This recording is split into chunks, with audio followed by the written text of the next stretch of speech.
नमस्कार दोस्तों, आज हम आपको एक ऐसी कहानी सुनाने जा रहे हैं जो आपके हृदय को स्पर्श करेगी। तो आइए कहानी के सफर पर चलते हैं। बड़ी बेसब्री के साथ सुबह सुबह बस का इंतजार कर रहा था अखिल। कॉलेज का पहला दिन था। इंतजार खत्म हुआ, पीले कलर की बस दूर से दिखाई दे रही। सोचा कि बस सीधे आके मेरे पास रुकेगी, पर यह क्या बस रुकी ही नहीं। दौड़ते हुए रोकने की कोशिश की, बस जा चुकी थी। एक बाइक वाले से लिफ्ट ली और आगे जाकर बस को पकड़ ली। अंदर घुसते ही ड्राइवर पर चिल्लाता हुआ पीछे जाकर बैठ गया। गुस्सा तो था पर खुशी भी थी कि चलो कैसे भी बस तो पकड़ ली। रास्तों पर यहाँ वहाँ घूमती हुई आखिर बस पहुँच गई कॉलेज। बस से उतर के पूछते पूछते पहुँच गया क्लासरूम तक। अंदर जाकर खिड़की वाली सीट पकड़ के बैठ गया। वहाँ से आने जाने वाले नए नए चेहरे जो दिखाई दे रहे थे। तभी अचानक नजर ऐसे चेहरे पर पड़ी जो दिखने में साधारण सा था पर अट्रैक्टिव था।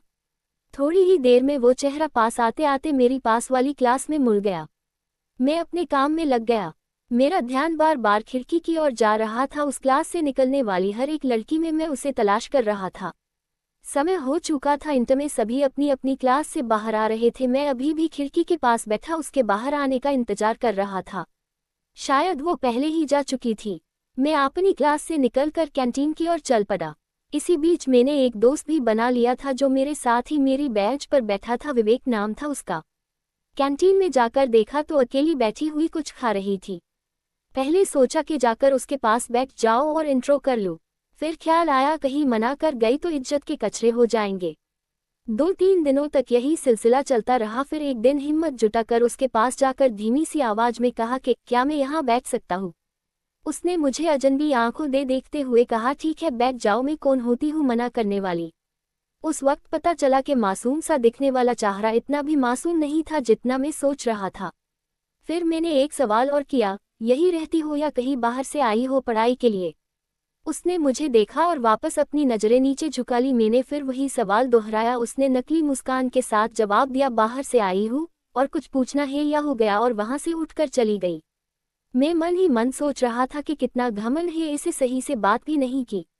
यही सिलसिला कई दिनों तक चलता रहा। फिर करीब 4 महीने बाद हम दोनों में थोड़ी सी दोस्ती हो पाई। मैंने तो पहले ही सोच लिया था कि हो ना हो यही लड़की अपने लिए सही है।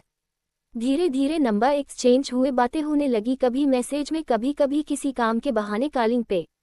अब धीरे धीरे ये रूटीन में आ गया था। कुछ भी हो मैसेज तो एक दूसरे को करना ही था, वो भी रोज। महीनों यही सिलसिला चलता रहा। कहानी में प्यार वाला मोड़ कॉलेज में होने वाले एनुअल फंक्शन से आया। दोनों ने डांस में पार्टिसिपेट किया था और प्रैक्टिस भी साथ ही होती थी। ज़्यादातर टाइम साथ बीतने लगा। दोनों को एक दूसरे की आदत सी हो चली थी। कॉलेज खत्म करके जब घर लौटते तब भी मैसेज का सिलसिला चलता रहता। अभी तक हमारी बातें सिर्फ और सिर्फ एक अच्छे दोस्त की तरह चला रही थी। थोड़ी हिम्मत जुटा के एक दिन मैसेज में अपने दिल की बात कह दी। जैसे ही उसने वो बातें पढ़ी तुरंत उधर से कॉल आ गया। पहले तो रिसीव ही नहीं किया, फिर सोचा कि क्या पता उधर से जवाब हाँ में मिले। जो होगा देखा जाएगा। फोन उठाते ही, तुम समझते क्या हो अपने आप को, तुमने सोच भी कैसे लिया कि मैं तुमसे प्यार करूंगी। मुझे तुमसे ये उम्मीद नहीं थी। और इतना कहकर फोन कट गया। अगली सुबह जब मैं कॉलेज